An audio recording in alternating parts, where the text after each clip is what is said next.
welcome to BJJ Mental Models, episode 97. I'm Steve Kwan. I'm Matt Kwan.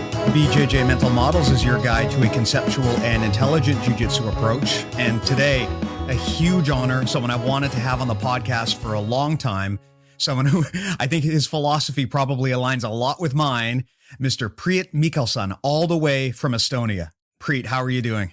I'm good so far. So it's 9 a.m. I'm sharp, ready to go. Are you a coffee drinker? Yeah, I drink coffee 9 o'clock also. So I'm a big coffeeholic. I even made a post in Facebook, I think, a couple of days ago when one of my privates was paid by coffee, 12 kilos coffee sent from Netherlands. I saw that. Yeah. So someone paid you in coffee. That's amazing. Yeah. The whole relationship between coffee and jiu-jitsu is fascinating. Like, I don't know many people who do jiu-jitsu that don't drink coffee. I think almost everyone I know who does jiu-jitsu is a coffee enthusiast. That's funny you say that because I know a few guys actually who don't drink coffee. Like Bernacki doesn't drink coffee and a few of my students don't drink coffee. Well, let's be honest. Bernacki's a total weirdo. Yeah. I don't know if you guys have this, but sometimes when it's like 10 or 11 at night, I'm like, I can't wait to wake up and have coffee. I have that dilemma a lot where it's late at night and I want coffee, but I can't have it because I just won't be able to sleep at all. That is, I hate mornings. I am not a morning person, but the one thing about mornings that I like is I get my coffee. If not for that, I probably just would not bother to get up in the morning. I would just stay in bed all day long. Agreed. But on the topic of more productive things, one of the reasons, Priit, why I've wanted to have you on this show for so long is because you are what I would consider to be a turtle enthusiast like myself. I mean, listeners of our show know that I am constantly going on about turtle. You half jokingly most of the time, honestly. It's mostly just a way to troll Matt and troll my students. But today, what I wanted to do was, first of all, to really dig deep into the concepts of turtle, get your core philosophies on how to play this position, what you think everyone should do from there, what you think people are doing wrong from there. Maybe also just at a high level to kind of talk about the debate as to when and how you should play turtle. I mean, I know that a lot of the times when people talk about turtle, the main knock against turtle is that it's generally not considered to be an offensive position. It's considered mostly to be a defensive position, which is understandable. But I think obviously you still need to train it because even if you don't want to go there, there's a very, very, very good chance in a fight or in a jiu-jitsu match that you're going to wind up going there. So better to be competent there than not to be. For me personally, the big breakthrough for when I realized turtle was something that I needed to work on was when, I would try to re-guard. I used to think that if someone was in the process of passing your guard, really the only thing that you were supposed to do was turn to face them and re-guard. And I was always taught from white belt, don't ever turn away from your opponent. Don't ever do that because they'll get your back. But of course, over the years, I've realized it's just not that simple. You can very effectively turn away, turtle, and reset.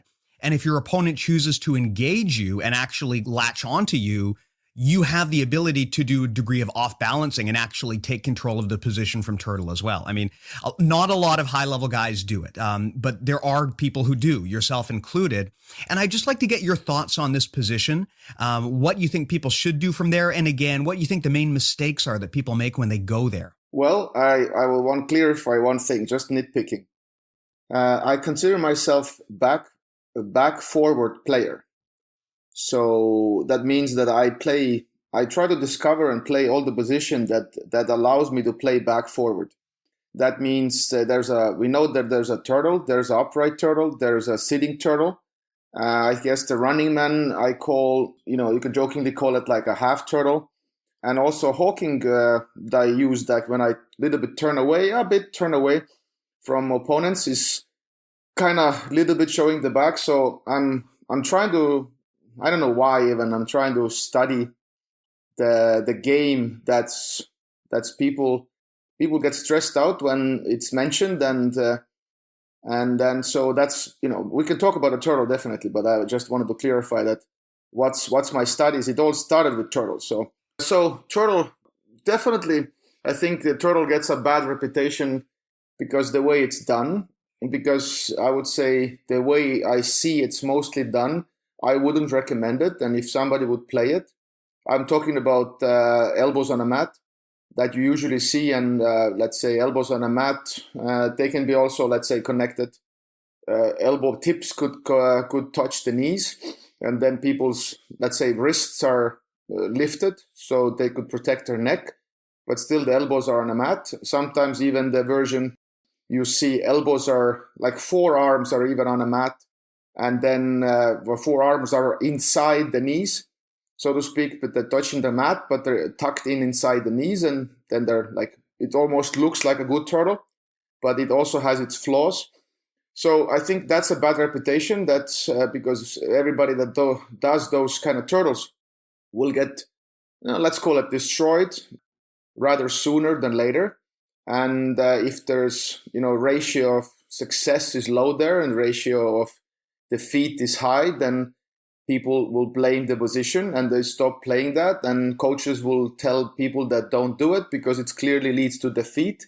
And so that's, in a way, that's correct, the way they do turtle. But I would argue that there's a really nice, solid way that not many people are talking about it. And you can really make people super passive, like a day one situation when they just need to be safe. And then you start to just add some stuff, stand-ups, guard pulls, or whatever attacks you want to do. You build on it because you want to build activity, but you start with a passivity, like, I would always call, you start just, boxing stance, neutral stance, do your jab, do your cross, you just twist your body. You don't teach right away all the movements, and you just make them do stuff, survive, and then you build on that. And in different environments, you have different strategies. In MMA, you have to do everything fast. You have to know what the dichotomy, I think, what people don't get it, and why people they don't understand why passivity is actually awesome, because I understand the reasoning that you have to escape fast, and that's nothing wrong with that. But the ability to make the best decision under pressure when the threat is the biggest comes from being in that position the longest. So that's why I like that survival mechanism, survival stuff. I emphasize that people should stay there, figure it out, how to be safe, kill all the attacks, and then find the best way out. And the more you play there, the quicker you will find the so to speak, the way out. And then don't use the position even in the end. If you have to, or if you're in bigger threat, you have to escape right away.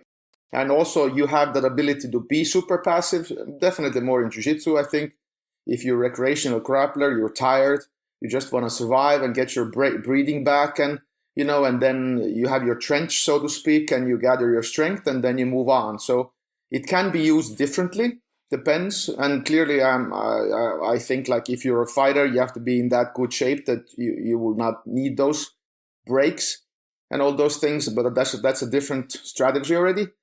But basically, I think so. It's the way it's played, and there's so much. I think I'm not educated in logical fallacies, but I think there is a logical fallacy that people say don't turn your back, and then people don't learn to deal with turning the back and what to do there. And but we clearly see that people get behind people, so that's what we see. So the back exposure happens. So for me, logical is like, I rather know what to do when back exposure happens than rather just avoid it and have that mindset that I will never show the back. If that was true, if that strategy would help, then we would not see back exposures.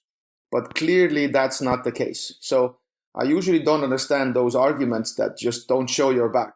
This is a strategy thing. This is not like a learning thing. Learning, you clearly learn those techniques, and you learn to something that if somebody goes behind you, how you act, what is your chances, what they want, how to shut it down, and you have step by step. And then it's a game. Definitely competitions, you might not let them, but I think if you know how to defend when somebody is behind you, then I think you're way more calmer also doing your attacks, and you're not overcommitting. Or even, I think, even sometimes you're way more aggressive in your attacks if somebody's in front of you, because you can take risks, because you're not afraid. Because sometimes, I usually use the boxing analogy, that MMA boxing, that you will box way better if you know you have wrestling takedown defense. So, but it's a little bit like counterintuitive. Why do I have to spend so much time on developing defense if I just want to punch somebody in the face? So you will actually be way more aggressive because you have wrestling. So your guard will actually get way more better if you have good, like, whatever defensive structure in side control. So it's not always like, oh, don't let them pass. It's also logical fallacy. So clearly they happen. So the argument is how to get back fast.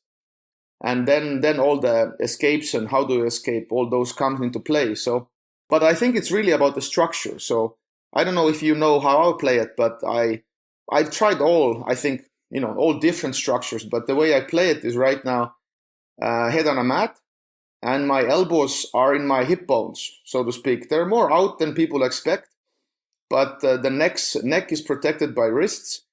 Actually, I think Firas Zahabi somehow, I don't think he's a turtle guy, but I think he's in his last role when he had this, narrated roles. He showed something turtle, and I think it was pretty similar. That I never seen him use that, so I have no clue how he got it and where he got it, because usually he hasn't shown those turtle techniques in a way. I think I've seen some of it, but I'm not saying something, I don't know, bad or something. But I think he showed also head on a mat, elbows out on the hip area, not on a mat, and kind of neck is protected by wrists.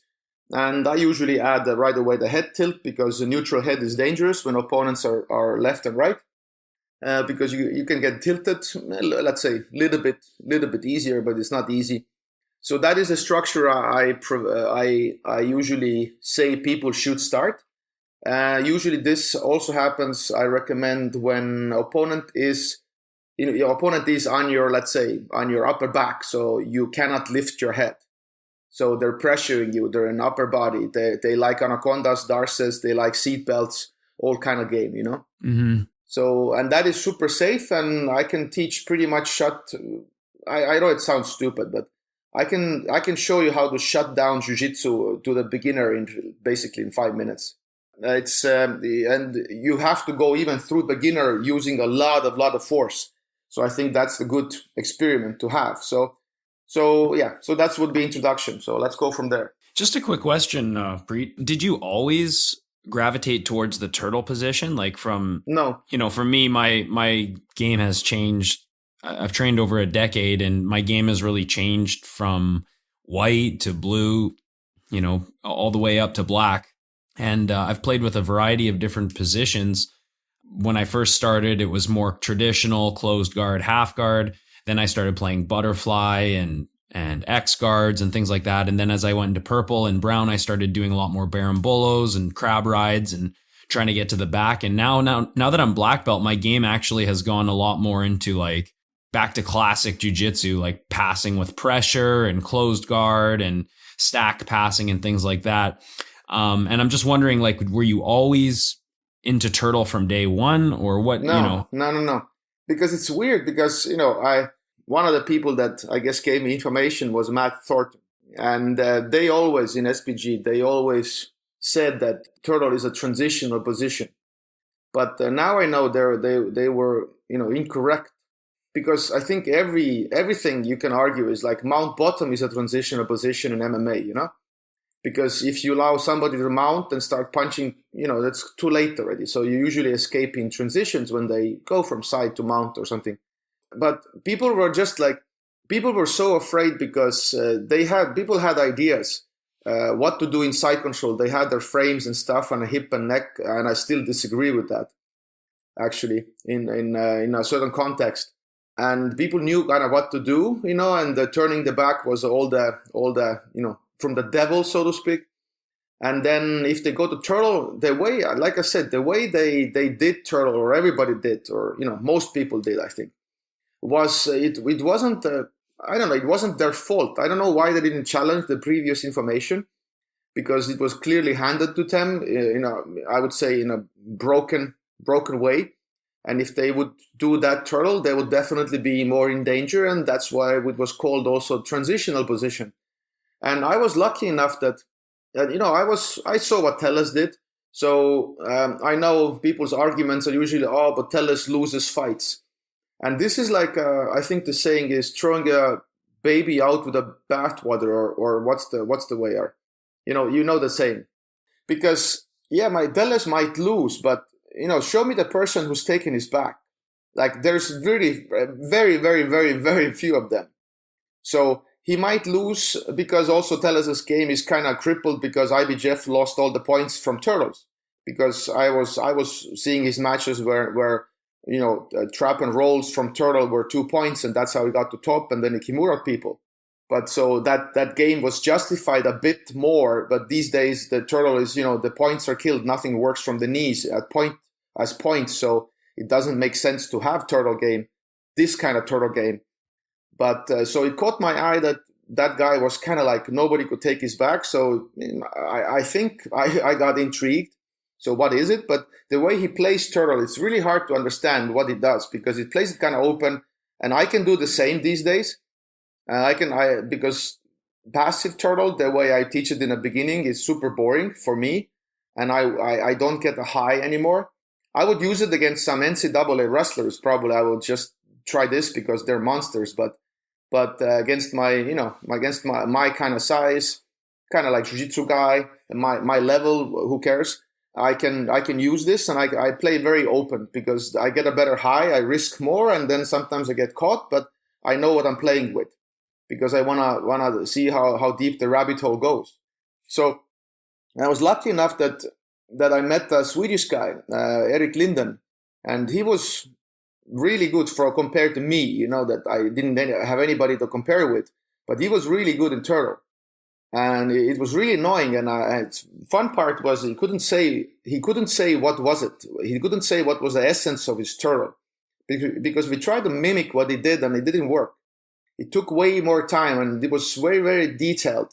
And he even did some seminars and it was just, my mind was exploded, like too many details. It cannot be that complicated. And the people laugh at me and say, oh, Priit, what do you mean it took you 2.5 years to figure it out? But it literally did. And we tried all kinds of postures. And later when we found the posture we promote at the moment, then I asked him, is it this? Because we felt it's super strong and it answers all the problem that we had. And then he said, yes, this is the essence that I do. And so it basically said like the elbows in a hip and he's keeping the hips out, like hooks out, and he's just denying the upper body contacts. And so that was a start. And if you ask me, did I always do that? I don't remember because the weird thing, what I have, I don't literally have no recollection basically of the things I did before those 0 points when I discovered them. Because my kind of, there's a before Christ and after Christ, yeah? What do you call it? Like a time keeping or something, or how it's called? I'm not sure what specifically the term is, but I know what you mean. Basically, like there was a moment in time where kind of like everything has changed after that point. So now I know exactly what I do. I can clearly understand my development after that 0 point. We kind of we've figured out is like, okay, I know how it works. I know what I have to do. I know what it's based on. It's easy to pass on. Before, probably even I don't know how I taught turtle before. I have no recollection of that. So what techniques did I do? I probably taught something, but how did I do it or whatever? I don't know because it was a mess. Because probably it was like, okay, quickly do some technique from here, because there was no way to stay safe in turtle because everybody kind of took the seatbelt or the attacks, and you had to really like have a situational, reactional base all the time, and that took way more time to develop, and there was no like a shield position you could stay. Yeah. I fully understand what you're saying. I mean, I think I had a similar breakthrough at some point. I mean, for me, about a year or so ago, I realized, my back defense was just not where I wanted it to be. I could do pretty good across the board, but if someone got my back, I was struggling. So I went through this phase where I basically just went right to turtle every time I rolled, simply because I wanted to give my opponent the opportunity to attack my back so I could learn to defend. And what wound up happening as I did that was not only did my back defense get a lot better, But I realized that by strategically using turtle, I could actually fill in a lot of other holes in my game that I didn't even know were there. Like one of the things that I noticed, and you brought this up earlier, is that from an early day, I was told, don't go to turtle, never go to turtle. You're giving up your back. It's bad. There was a lot of very dogmatic, very absolute advice about it. And for a long time, I was just afraid to go to turtle, regardless of the situation, because people had put me under the impression you never go to turtle.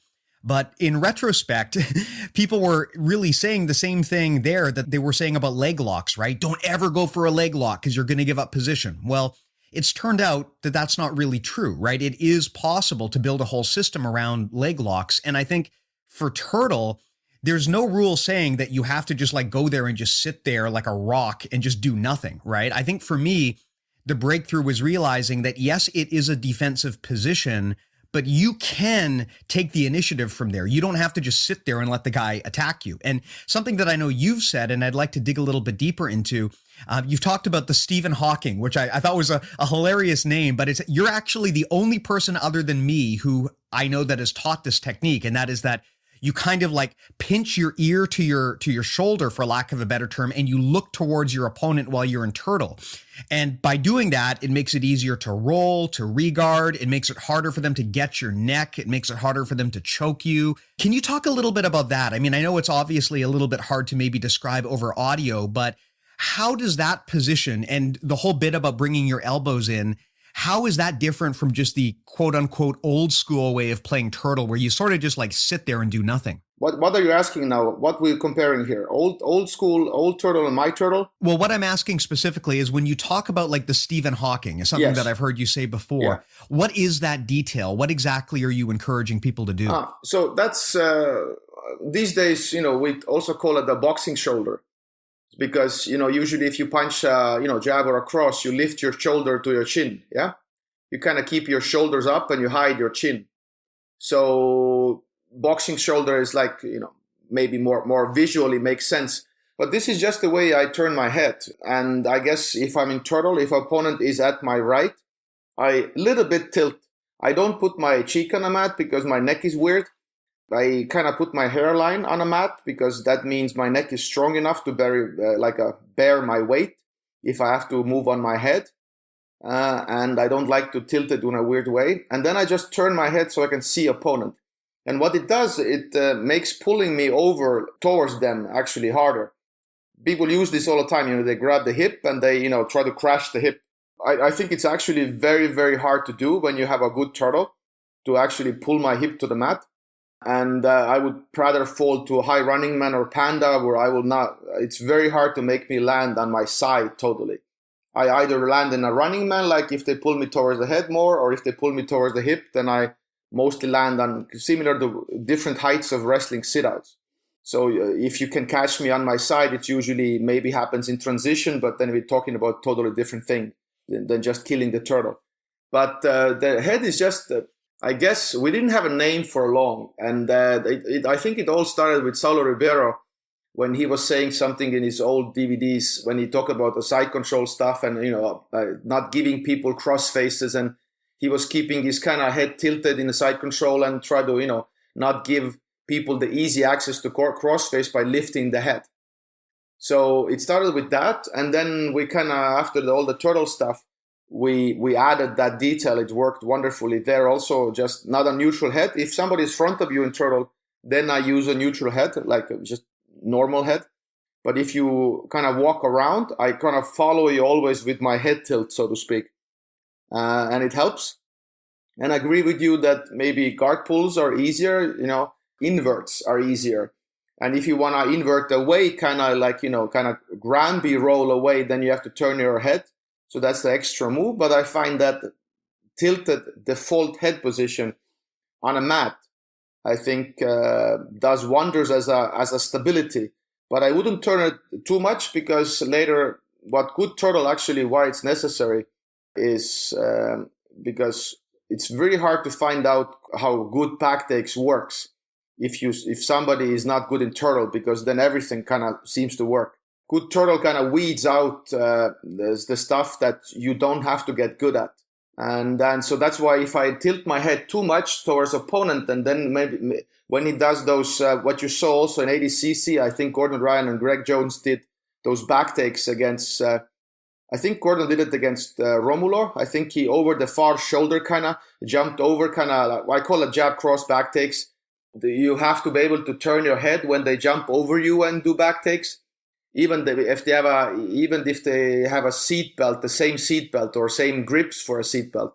So tilting right away too much with the head is kind of bad. So you just do enough.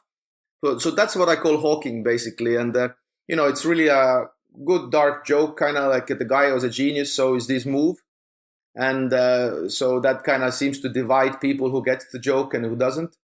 And I talked to very smart people about it, that they actually said it's a really, really awesome joke, but it will divide right away the group. I thought it was called Hawking because Stephen Hawking's head was off to the side. It is. Actually. So, yeah. So, yeah, but that's the joke, because it is, when I say this, the guy was a genius, so is this move. So you think it's a resemblance of what he did. Well, I think it's a resemblance of what he looks like. Yes. So, but I'm making a reference to different point.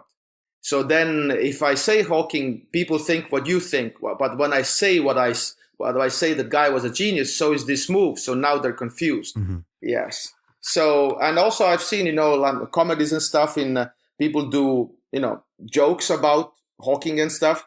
And I think the offensive generation is also, that's a different topic, that people feel offended by everything. But so that's the reference. And I use this move everywhere in side control also, when I play more towards the mat with my back. And in turtle, I use it in pandas, sitting turtles. So this is like overall theme, how I just protect pretty much, if I want, my neck, let's call it stupidly, from everything. Yeah, I use it for mount too, actually, because I found that I was going against these good collar chokers. Yeah. And, if I turned the wrong way, they'd be able to reach around and get like a lapel grip on me and really, really mess me up. And I found that by doing that, by kind of gluing my ear to my shoulder when I'm on the defense, I can close that gap. And it also helps me keep looking in the right direction, right? And that keeps my spine stronger. So I found that just not even in turtle, but across the board to be a very helpful tip. Yeah, because in mount also, if you just, I have on my site, the new site that's coming up, I actually have a section of critique techniques. And one of the things I critique there is a mount X choke. It's a weird thing to critique, but the way it's done, I think it's like, the way it's done, I don't think the way it's done in sparring. So I'm all about the setups.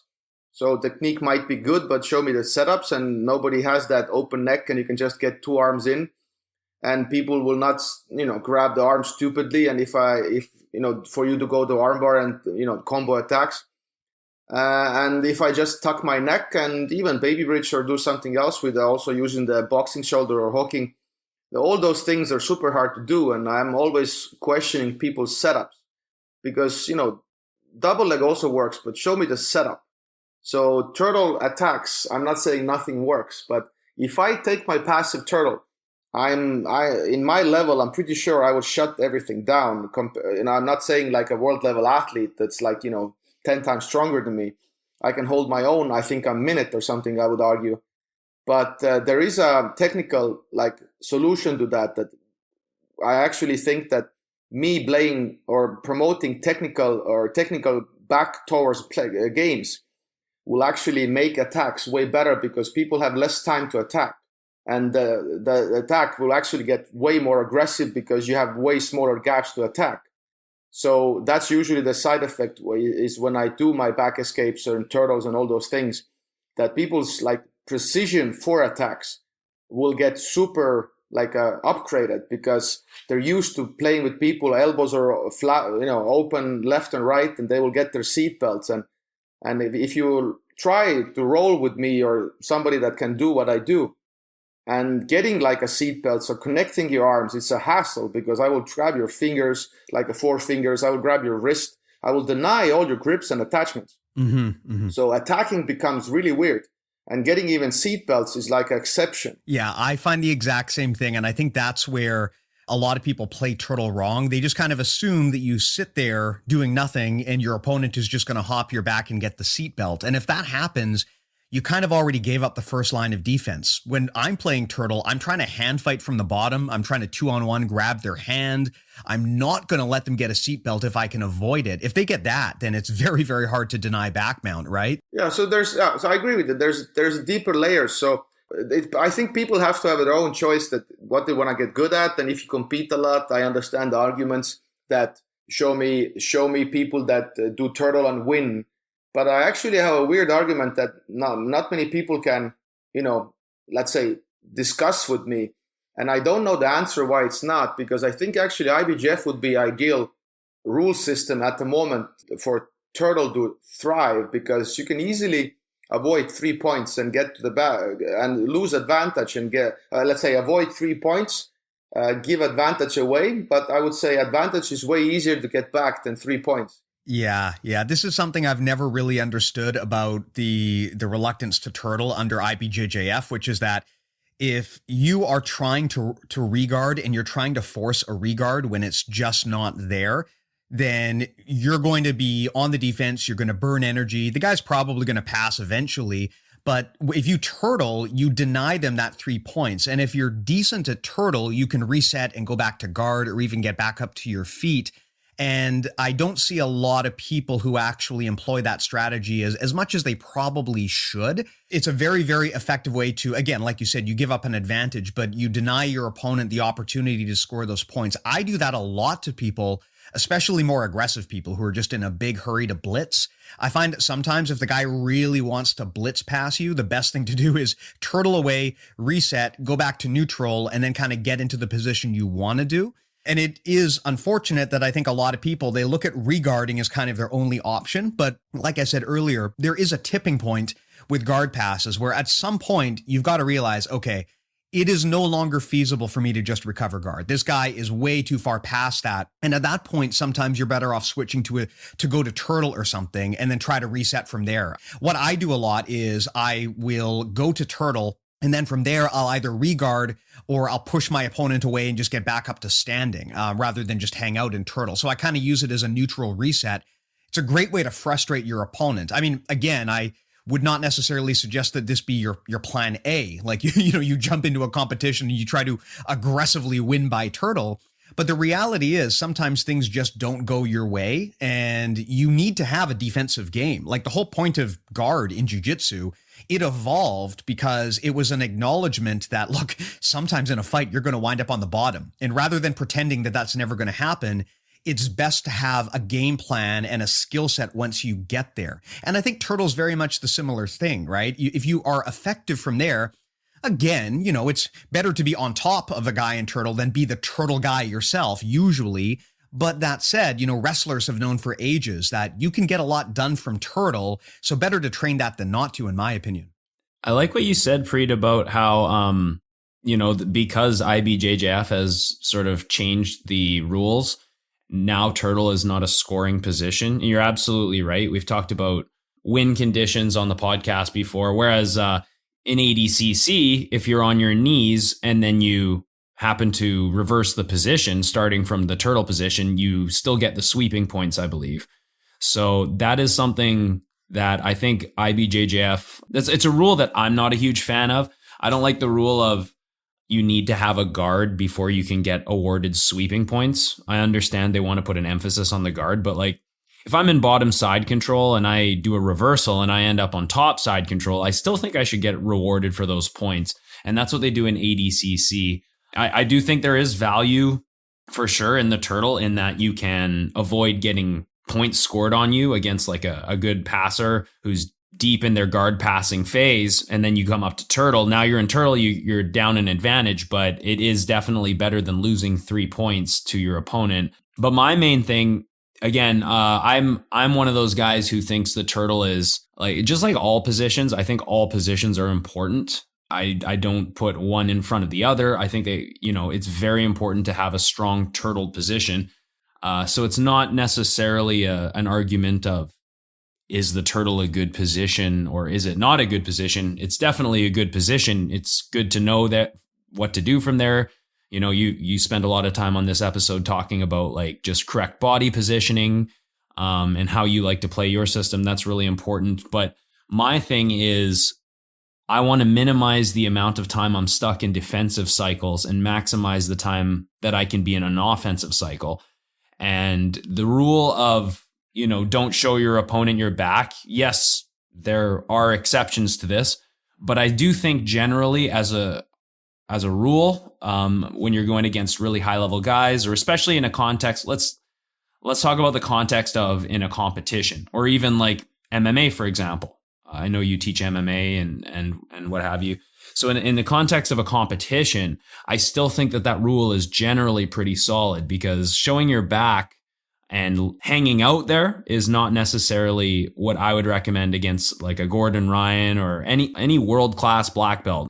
It's not a smart decision. And I think that generally when I go to turtle, it's to avoid the pass. And then my goal becomes, how do I get the hell out of this position safely, rather than trying to mount some offense from that position. So let's say, before I explain, I disagree with you. But the point is that I think people misunderstand. I think the turtle methods or in a way that, how do I start? I understand the cycle, the offensive and defensive cycle. I'm totally for it. One argument is, like I said before, is if you know your escapes are solid, if you know you're not afraid to show your back even against the best guys in the division, you're way more fierce in your attacks because you just care less and you get back. Because any mistakes, if you don't have a good defense, in a side or turtle, whatever, then you hesitate more, and then it's not that good, comfortable feeling, because that you can mess up and then you have to scramble fast, and then you even lose more energy because you have less trained it, because it's not so solid. Because clearly I understand the investment for an open guard, but then it's then always question is, how do you raise your average?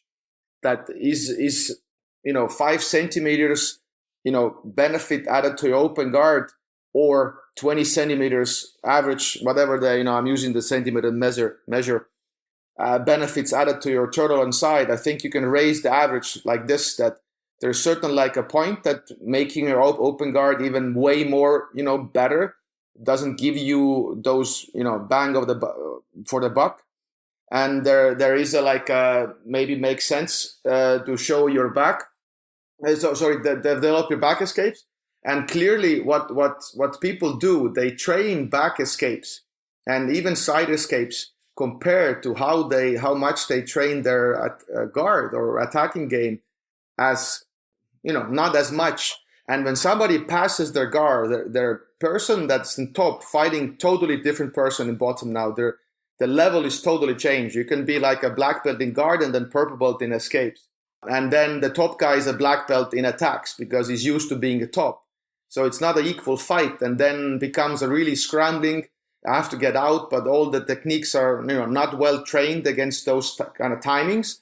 And so my argument is I'm not going to promote that people should go recklessly to turtle and stuff. It's just my research is the back forward. And I'm fascinated about the information because, a lot of people seem to be like scared of that. But I'm saying there's nothing to worry there. You can lose the same way you can lose in side control. I would even argue that side control sometimes logically for people is more acceptable because they're more used to being there. I think you're right. Yeah, I've noticed that myself too. Yeah, and then turtle is like people don't practice turtle and back escapes as much. And it's then it becomes like a flaw in itself, and it emphasizes their wrong kind of mindset. And also the way I think, I don't teach people to get crossface underhook on people. And I think to get side control crossface underhook is an exception. I really do think so. And I teach that to beginners because underhook and crossface in side control equals a pin, and pinning should be hard. And pinning should be exception. So if you get a seatbelt, that is not an exception in a way that it happens once in 1,000, but it should be less available compared to other things. That way I treat all the seatbelts. Basically, if I treat somebody as a big threat, if they're not a big threat, I let them play more, or if they're very good, they're going to get it, and then I have to know what to do. but that's kind of what my mindset is, and I can, show it also and explain it. So I think my message is that we should know more, we should study more, and we should stop saying like, don't turn your back, because clearly it's obvious. But what I don't like about it, because people keep saying, don't turn your back, don't turn your back, but clearly back takes happen. So I think it makes sense to know what to do, even against the best guys in the world, and have an equal fight. So my message is, I'm a firm believer of that. Even if somebody is on my back, we can have an equal fight, like we will have in a guard pass and a guard. We can have an equal fight, so to speak, about back takes and, if I play my back defense and whatever position, or you're attacking. If I play my cards well, I'm equally knowledgeable, and I've done my homework and trained and drilled this. It can be way more equal than people think. Yeah, I think that you have a really good point. Actually, I agree with both of you, interestingly. I think you're both right. I think that, Priit, like you said, the whole defense from the back and being aggressive when someone is on your back, that whole strategy is really, really lacking for most people in jiu-jitsu. And I agree with what you said earlier, which is you will find people, purple, brown, even black belt sometimes. And if you're in their guard, they'll give you like a brown belt, black belt level fight. They'll really, really put up a great defense. But as soon as they wind up in turtle, or sometimes even as soon as you get to their back, it's suddenly like white or blue belt level defense, because they spend so much of their game playing guard and learning to defend from there, which is really their first line of defense, that once you breach their first line of defense and now you're on their back, they just fall apart. They have no second line of defense. From my experience, and again, granted, I don't spend a lot of my time sparring with the best in the world, but if I can get to someone's back, especially even if I can get them in turtle, there's a very, very high percentage chance that I'm going to be able to turn the game in my favor from there, because they don't know how to play it. Whereas I think most people who spar with me would say the opposite, which is that they don't feel safe when they're on top in turtle from me, because they know I simply have more tools. That's not to say that, going to turtle as your plan A is a great strategy, because it is fundamentally, it's more defensive than offensive as a position.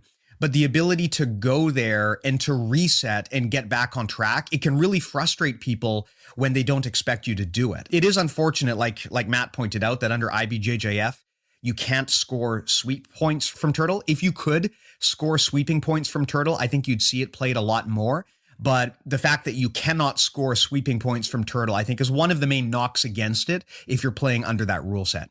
I tend to agree with you there, Steve. I think if it was a scoring position, you would definitely see it explored more. But you can also look at like ADCC, where if an opponent turtles and they're on the bottom and then they wrestle on top, and a lot of the time the reason you see that is because they're good wrestlers, you still don't see it as much. You still see the turtle as a defensive position. And I noticed, Priit, you said if you have really good turtle or really good back escapes or whatever, then it gives you more offense, or you could have a more fierce offense because you have the confidence to recover when things go wrong.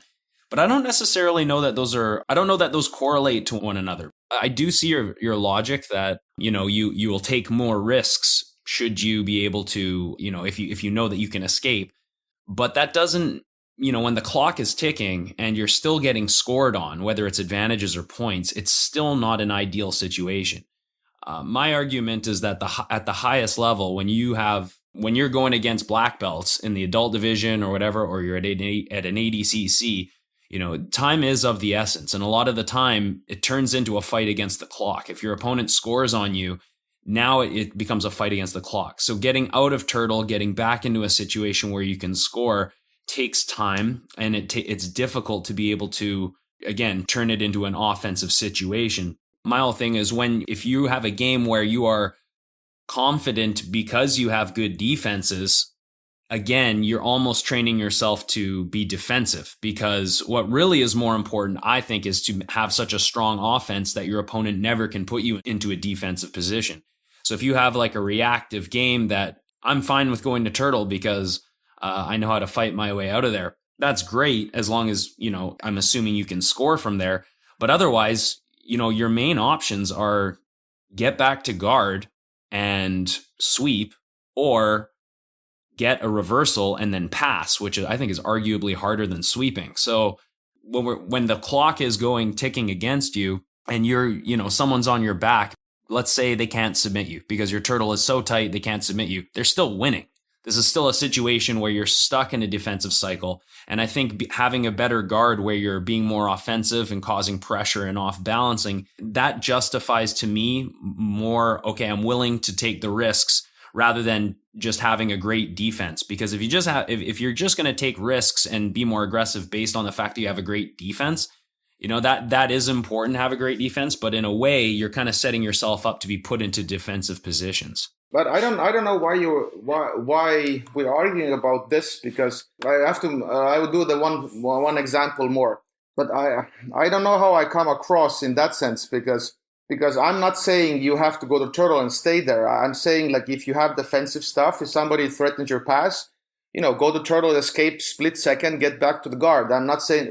Okay, I agree with that. But what I'm saying is that your ability to do that quick decision under pressure, comes from your ability to be really good in turtle. And that means you have to spend enough time there that even against the good guys, you can make that very fast judgment call and and make a correct one against the best guys in the world. Mm-hmm. And that means your knowledge pool about the turtle has to be very, very, very big. Right. So that is my argument, that I understand completely when it comes to the competition scenery, that guard, attack, and then when something goes wrong, get back to the guard, attack. But making those decisions, and you can see, I'm not going to name you or from the top of my head, those fights when things have gone wrong, because clearly you have seen good guys getting guard passed and then they just get destroyed. And so you can clearly see maybe they were tired. There's a couple of reasons, hundreds of reasons. They're like, top athletes against top athletes. You can't really say they did something wrong and stuff. You can have, things happen just in a fight. That's why we have those pressure rules. But I think we don't disagree here. And I'm not saying anything I think you oppose. I'm just saying that you have to train turtle to execute it really fast. And that's the dichotomy or the logical fallacy here that people, I think, maybe have a hard time getting across, that to make that quick decision, you have to stay there long amount of time, not endlessly, or do it extensively like I do it in sparring, because that's my research. But you have to do it enough so against the best you can hold your own for a split second and make that decision. And also, I think because those techniques and turtles are understudied, and the information there is not, even you can call not efficient, because clearly if everybody will be like Tellus in turtle and then get back to the guard, I think world will be a different place. And so there is a technical deficiency, I think, there, that we can accelerate people's defensive skills faster if we correct the technique, so to speak, because clearly if you play the more open turtle, it will take you way more time to get efficient in that position, to defend, to attack, and to get out, because you give so much things away when you do this kind of mainstream stuff that you see if you open any YouTube video about the turtle. So my argument is that we can actually accelerate people, and also the back defense and all those things. I think that there's a clear technical deficiency there. Yeah, I agree 100%. I think that there's Matt and I on the podcast before have talked about the concept of asymmetric warfare, where basically you look for weapons that you can develop that your opponent might not have and use them to your advantage. And for a long time, leg locks were that weapon, right? there just was a massive knowledge deficiency when it came to leg locks. I think that turtle is an area where most jiu-jitsu grapplers probably have a similar knowledge deficiency. And I think it plays out from the fact that, once people kind of get to that position in jiu-jitsu, normally they get screwed. Whereas with wrestlers, I think that they have a better understanding of how to turn turtle back in their favor. And I will say that, yeah, you don't want to sit in turtle and just let your opponent attack you. But I will say that once I started training turtle more diligently and doing some deliberate practice to improve my turtle and my back game, I found two things improved really significantly. One was the odds of me getting tapped out from turtle or from someone tapping me out from the back, they went down a lot. You know, it used to be that people, if they got on my back or got to turtle on top of me, they would be able to tap me quite reliably. That has completely changed. Additionally, I have found that the amount of time I spend stuck in turtle has gone down a lot. It used to be, especially if I was fighting a good wrestler, that if they got on top of me and I was in turtle, I mean, they could basically have me there for like 5 minutes if they wanted to, but that doesn't happen anymore. Like if I am in turtle, even against a really aggressive opponent, I can get back out in like 5 seconds if I want to. And that's really one of the advantages, I think, of playing that position is the ability to go to turtle, reset, and get back to a neutral position. It's a very powerful defensive strategy for getting back on track. And I do think that, to your point, Preet, it is very clearly underdeveloped in jiu-jitsu. Again, it's definitely not an offensive strategy. I don't think many people would argue that you should like, as I have said on the podcast, pull turtle and like attack from there. I mean, I do it sometimes to fuck around just because I'm playing and I'm trying to learn that position. But if I really wanted to win, I would not just like slap hands, bump fists, and turtle. But that said, the fact that I can survive from there and recover, I find to be just as good a technique and a strategy as my regarding ability. In fact, even more so sometimes, because in jiu-jitsu, when guys are trying to pass your guard, they often expect you to do traditional jiu-jitsu regards. Even today, I find a lot of the time people get flustered if they're trying to pass and then you turtle, like either whether you turtle towards them or turtle away from them. It's something that people struggle with. And I find that that's actually a useful arrow in your quiver that you can have right now in terms of getting the game back in your favor when it's not going your way. And also, I think I would add, what's weird, when you watch most guard passing, techniques and stuff, I actually think that turtle is a world between worlds. So I consider open guard, turtle, and then, side, whatever, bottom stuff. Because I expect the stuff I usually teach is I teach people to expect turtle after open guard. And I think staying in side control in a way is exception, that if you can pick right away the right defense, or you have the knowledge, you can do a shortcut and you do your inverts and stuff. But in a way, for beginners, it's easier to kind of abandon, go to turtle, and then stand up, turn around, pull guard, or do the guard pull from the turtle, kind of like Sanjay Ribeiro does, like a half turtle, and then he pulls guard. So I think what I don't like about it is sometimes people think they're passing the guards, and if somebody stays flat, the top guy thinks that they did it. But actually was bottom guy's ability to not go to turtle or fight for top, actually. And then top guy gets a wrong self of perception, I would say. So if you really want to pass, and you have to know how to, stop people getting to turtle. So you're doing all those things, picking all those elbows, keeping those shoulders flat. And you actually, if you get side control and you know that you did it, and you pin them, not them, their bad ability to stay away from the back and regard or go to turtle. So I think this is also, that's rarely taught, that let's say if I do a knee slide, you should expect me going to running man, half turtle, and then you play from there. So, but you forced me one step down. Yeah. And then I definitely also give you options to, and a shortcut as a regard or whatever, the inverse and stuff you have. But so you expect both. So this would be norm. And then so that kind of worldview I liked more, so to speak. It would expose people to right away different things. And the argument is also, how do you develop good backtakes if you never meet a good turtle? So how do you know if you're very good at backtakes? Because you always take that back from people that, they play a lousy turtle.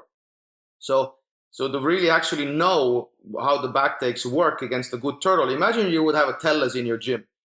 Imagine how crazy would your backtakes get, because you have to undo this puzzle. So I think it's overall, like a necessary evil that defense is there in all cases, and then you use it, depends on a different strategy, on competition, and then you adapt.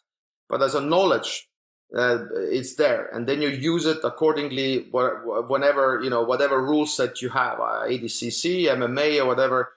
Because we have seen also, maybe, I don't know if you saw Robbie Lawler and Colby Covington match. Robbie used kind of like a, almost active turtle or sitting panda or whatever. He used actually panda. Colby couldn't punch him. And he was just sitting there back towards him, and Colby could have murdered. And many people just go like, yeah, he's in danger. And they just discarded it because Robbie lost. I was like, this is what we can all do in the highest level of our sport. And Colby could just kill him, but he couldn't punch him with a straight angle, like a good punch. And Robbie was defending him. And I know he lost the fight, but what he did there to survive, how he positioned himself against that dangerous striker, for me, I was like, okay, this is what I'm after, and this is what I can do in jiu-jitsu. Definitely, I'm not, I haven't tested it myself in MMA, but I was really surprised that Robbie actually showed that what we all can do. And I'm not going to debate about the argument that, that Robbie lost. I think that's that argument doesn't have to be brought here, because we are talking about how he survived. And so there is evidence that, it can help. We should study, and then we have rules, and then we act accordingly. Mm-hmm. Yeah, I agree with that. And again, I think that all positions should be sparred. We target spar the turtle quite often, of course, back control and things like that. For me, it's just a matter of like, if I'm going to compete or if I'm going to send an athlete out to a competition, I would prefer that we could minimalize positions where we are vulnerable and minimize positions where we cannot score. I understand, yeah. Or scoring becomes a lot more difficult. Yeah. And I don't mean like, of course you can survive in the turtle and you may not be vulnerable in that you're not going to get submitted from there, but you're still in a defensive position where you can't win a match easily from there, let's say. Unless they change that rule where you could sweep from there, or you could sweep from your knees. If they did that, I could totally see people playing that position a lot more and sort of seeing that Talus game coming back to the forefront. My whole thing is, again, in situations like that, my philosophy in a match or in a competitive setting is that you'll spend the minimum amount of time in positions like this. So if I do have to go to turtle because I'm getting passed, and it does happen, and there's nothing wrong with going to turtle, there's nothing wrong with building systems and learning about it. But I still think it's the strength of the position is learning how to get out of that position as quickly and safely as possible, so you can get into a scoring position, or you can get back to your feet and stand up again. So, but we talked about it already. So that's like a strategy point. So that's like, I don't think nobody is saying here anything against that strategy, if everything is, as we talked. So I think that, that's the circumstances, that's a strategy, and then people act the way they act. And some make crazier strategies like Talus, some make less crazy. I think Lachlan was mentioning that people can, win ADCC by not scoring at all. I think Orlando Sanchez did it, but Lachlan was saying more like, if you just have a good turtle, I think you cannot be scored against. And so that was his like an idea that under those rules, that being very good in turtle and then landing from all the takedowns and all those things to turtle, I think that was his point, that you can just, it's really difficult to score. And if you score even once, then you already win the match. So different, like, rule sets makes the fight. And I agree with that. If, somebody would tell IBJJF that now all those, the peak outs and all those turnovers from turtle would, work, maybe more people would study, but still, and I think I agree with your argument that what you're saying, but I'm also saying that this is not what we're seeing. We're seeing in competitions that people, if they go to turtle, now I'm going to hurt somebody, but now they rather lose.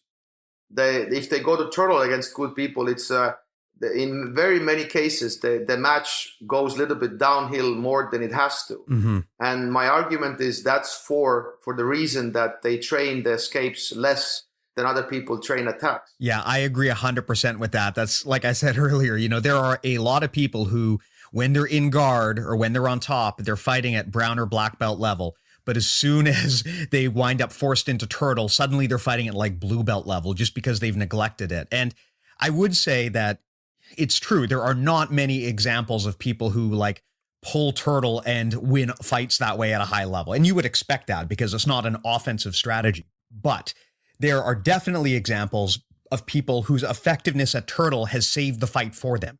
So their ability to go to turtle when they're losing, reset, and dictate the pace from there on out because they use turtle to save themselves, that definitely does exist, right? I think that's really the strength of turtle, is not like using it as a weapon to try to defeat your opponent necessarily, but rather using it as a shield so that when you fall into your plan B and things are not working out the way you expected, you're able to get back to your plan A. I think that's the most powerful strategy for turtle, is to kind of use it as a recovery vehicle to get the train back on the tracks. Yeah, and then my point is, like, imagine that if everybody would have a world class level guard, and if everybody would have a world class level Tellus turtle, and so that's kind of my let's say my dream or something, that it's a norm. And then I think we will have a different jiu-jitsu. So I'm not saying you have to stay there as much as I'm not saying, for God's sake. But making the quickest decision, then you choose how you want to play. Depends how much time you have and stuff. So because we clearly see that, I understand the idea that you want to escape fast and everything. I think it's in theory it sounds really nice, and that's the ideal. But that is not what we see in competition as a real life experiment. And so that is my argument, what I'm basing on that the idea is wonderful, but the evidence, what we have, shows different. And people have hard time, and the game drops there. So the ability so how do you train? How do you manage your time training for, be aggressive guard? How much time you have to train defensively?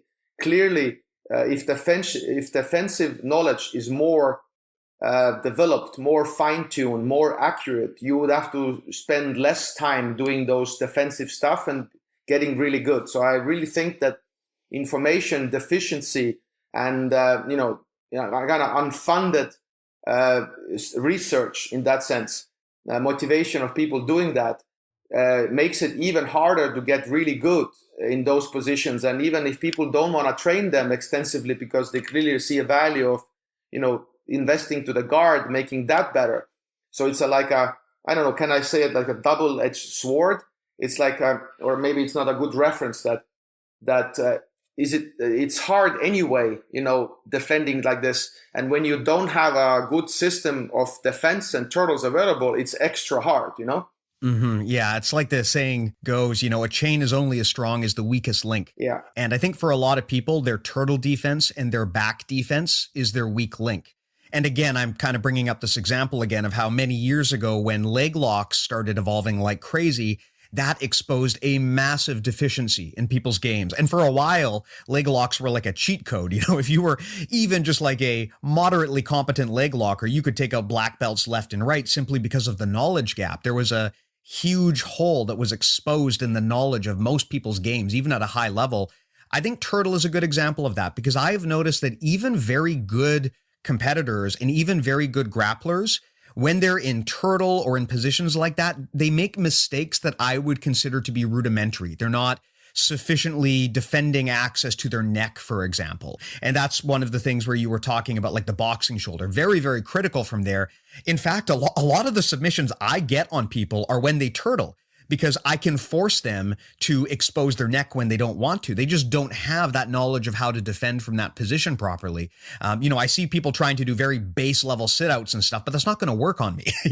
I know how to submit people from that position quite effectively. So I feel like there's an opportunity there for sure, where people could basically build a powerful turtle strategy to kind of reset and get the train back on the tracks. I think that that's really the thing that with turtle that makes it super valuable. I do have one more question, Priit. I know we've taken up quite a bit of your time, but I'd like to talk about your philosophy as a whole. I know that you're in the process of launching a new defensive BJJ program, and I'd like to kind of understand what you mean when you say defensive BJJ. Like the idea of jiu-jitsu as a defense art is something to me that has always been very appealing about it. I'd just like to understand what your philosophy is all about when you call jiu-jitsu a defensive art.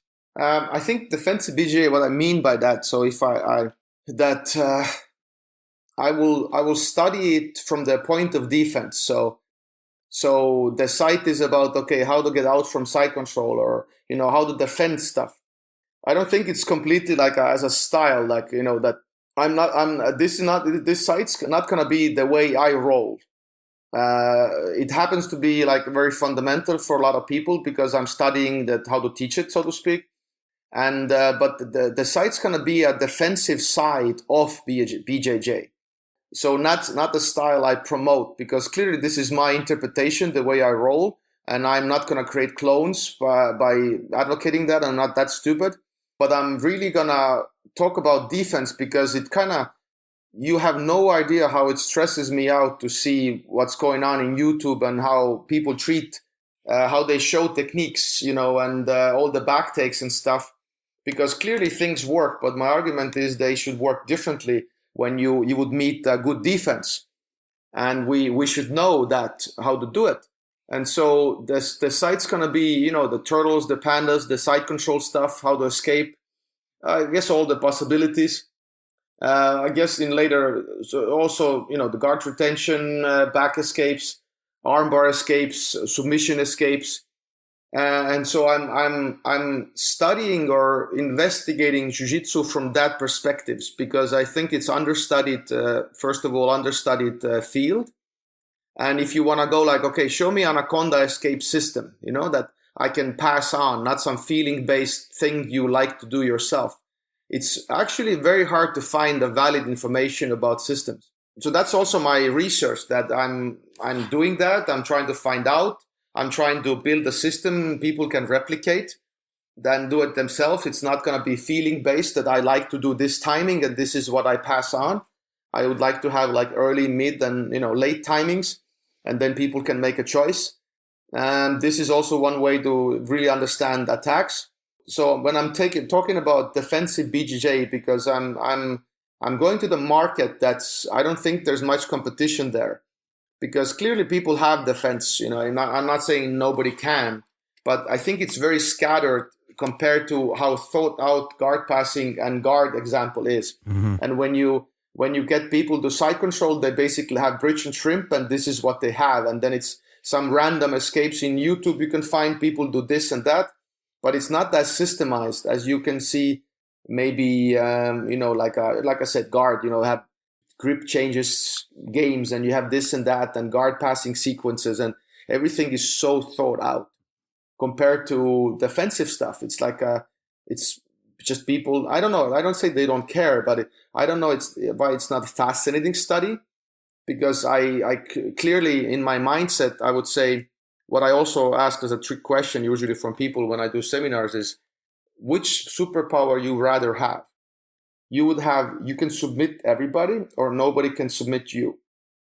So, because I think the superpower of nobody can submit you is way more demoralizing, because the fight is over even if before it began, That's interesting, because I think you're right. I think most people would say that they would prefer to be able to submit everybody, which of course, if you're a competitor, is totally understandable. I think that there's definitely an overemphasis on the offensive nature of jiu-jitsu, and a lot of the systems that have evolved seem to kind of focus on that. And that's understandable, right? Because if you are constantly on the offense, then your opponent by definition is constantly on the defense. And that can allow you to cover up a lot of holes in your game if you're the one who's always dictating the pace, right? So that's understandable. But the day is going to come when someone finds that crack in your armor. So I think it's best to think about this before you need it. And that's a really great example. And now that I think about it, we've talked in the past about some mental models for, say, protecting yourself from side control or bottom mount on the show.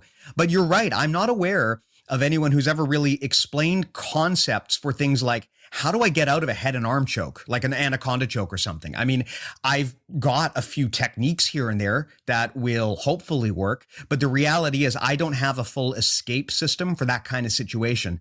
And I sort of wish I did. I mean, of course, my preference would be to not get stuck in that position in the first place, But if I'm going to be honest, it does happen, right? There's nothing you can do really to guarantee you'll never get stuck in that kind of situation. So it's interesting to see kind of like basically it sounds like a concepts program that focuses exclusively on defense and recovery. Yeah, so that's the point. I think it starts with, the techniques you figure out, they work, and then you try to build a system around those techniques and find some laws why it works. So, and also I think it's somebody, Alex actually said, he's an analyst, I think in UK. He said very weird thing that I think in a way I like it. And so the saying was that people will rather not lose than win. Mm-hmm. So people's mindsets are easier. They rather not lose. And that's why they like this. Also what I do, they can survive and still play the game. They know that maybe they can't win those matches, some of the matches, even like older grapplers against youngers, mm-hmm. but they can still play the game and not lose.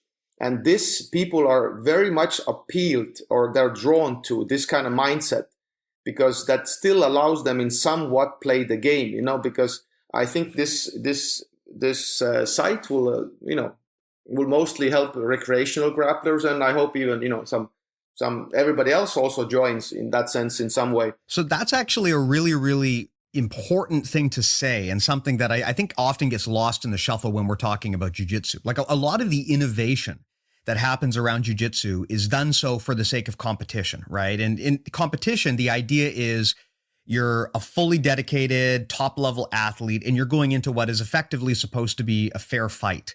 And for a lot of people, that is the environment that they train under and that is their goals. But I would argue that the vast majority of people who train jiu-jitsu don't have an interest in that to that extent. Their interest, they got into jiu-jitsu because they want to learn to protect themselves, to defend themselves. And that means there's going to be a lot of things in play, but one of them is you're not guaranteed a fair fight, right? You might be a non-athlete. You might be attacked by someone who has 100 pounds on you.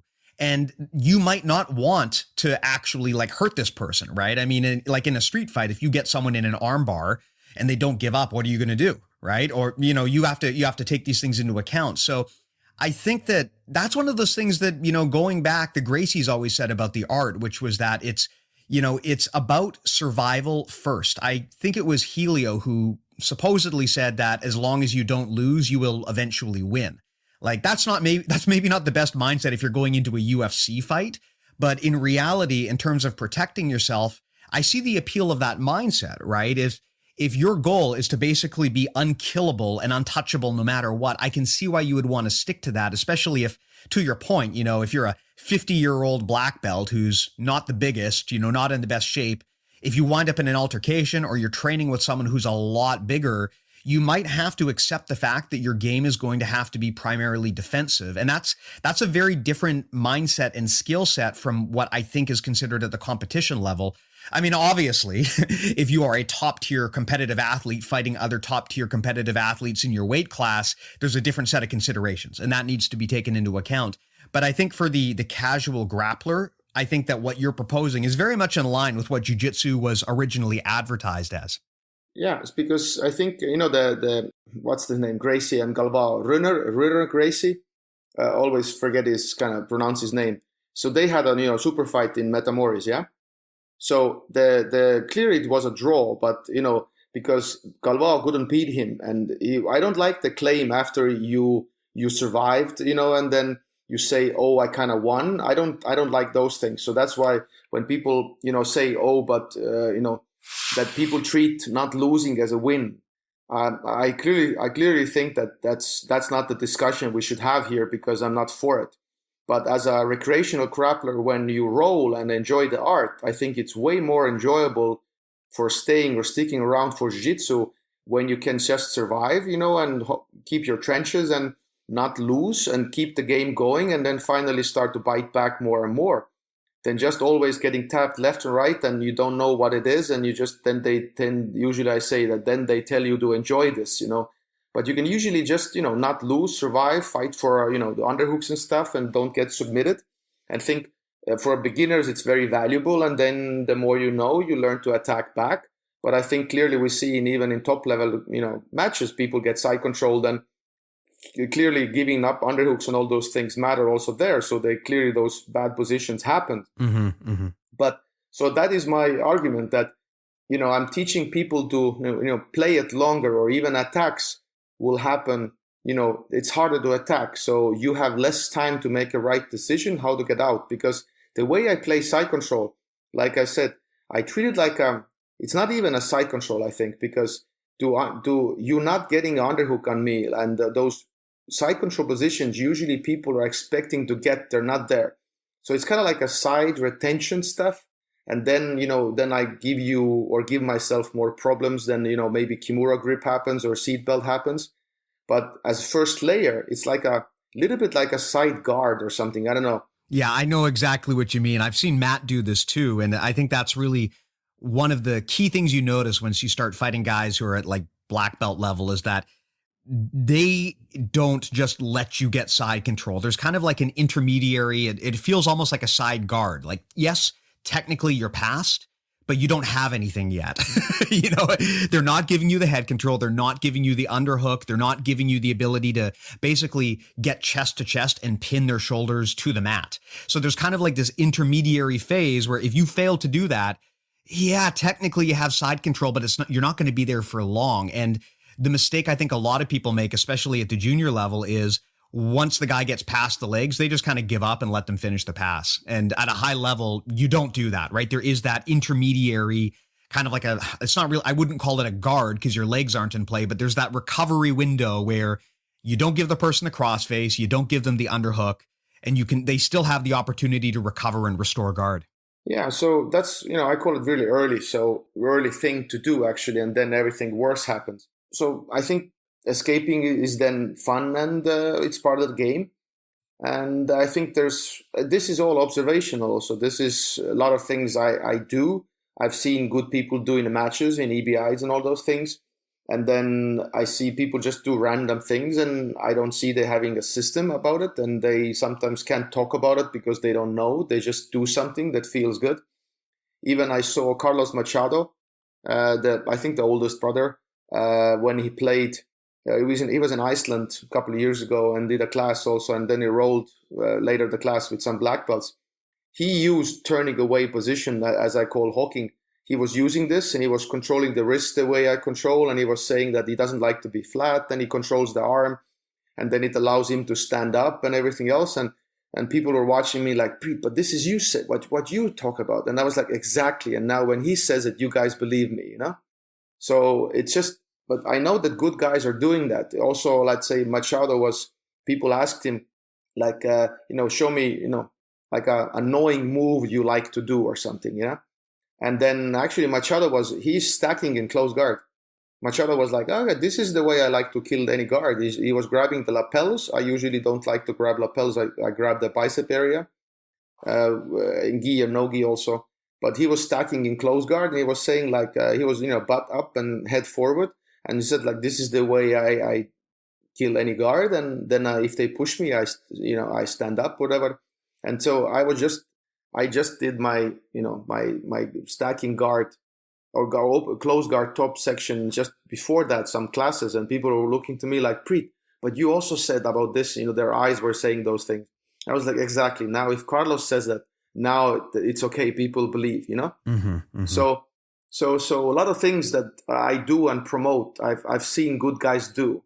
And even some my friends in Holland and stuff, they have some older Brazilian, teachers and stuff. And they're saying like, dude, what you say they do, but they cannot pass it on because there's something they do and they haven't thought about it. Mm-hmm. Yeah, I think there's some dogma around that defensive aspect of jiu-jitsu because like we were saying earlier, there is kind of a fetishization of offense, which is understandable because it is true that the best defense is a good offense, right? But sometimes you need defense. And I think that for a long time, there's been just talk about how things like turtle is just a no-no. Don't ever give up your back. And that kind of, I think, closed people's minds to developing that area of their game. And I think you could very clearly argue that a lot of jiu-jitsu people have a very stunted growth when it comes to that stuff. A problem that, for example, a lot of wrestlers don't have. I agree with your argument, but I think wrestlers had to study the turtle because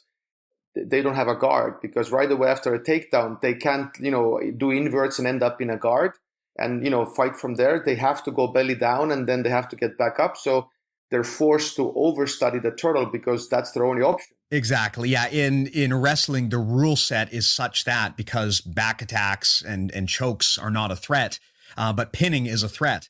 The rule set is such that turtle is overweighted in importance in wrestling. So it's funny because you then will get these wrestlers who are just impossible to deal with when they turtle, but they may be lacking in other areas, right? Like their guard passing or their guard retention. Yeah, but I enjoy that because of turtles.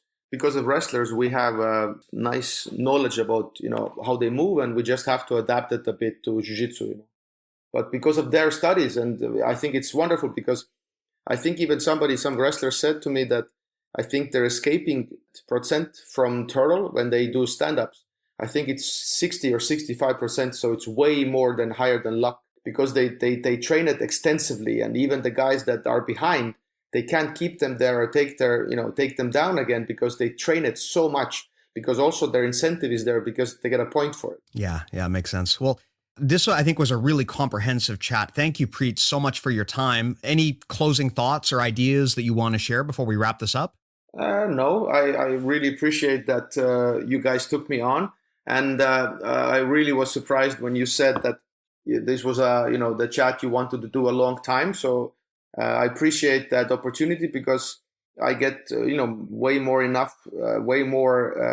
podcast invitation these days than that. That means I clearly reached some invisible bar that now I'm creating interest, and then people want to talk about it because maybe there's not many people talking about what I talk about, and then I appreciate that, and it's the sign of I'm doing something right. So.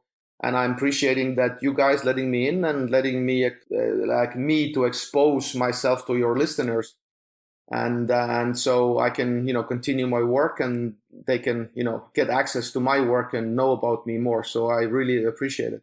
Right. And just to be clear, where can people learn more about you if they want to see your material or see your work? So in Facebook, I'm in my nickname in Jiu-Jitsu is a Jits Vulcan because it's like a Jits and Vulcan as a logical and emotionless person. And so in Instagram, I'm Jits Vulcan. It's VULC, not with a K, Vulcan like a original Star Trek. And Jits is a JITS. And I'm also, we're building our site, defensivebjj.com. So check out this. I'm going to be active in there. And so the launch is going to be 5th October. So I think Facebook, Instagram, and Defensive BJJ, I think I'm in those social media platforms. Awesome. And of course, for those who follow us, I think everyone knows, but if you want to support us, you can do so on Patreon. We're at patreon.com/BJJ Mental Models. Again, that's patreon.com/BJJ Mental Models. If you found this valuable at all, it's the single best thing you can do to support the show.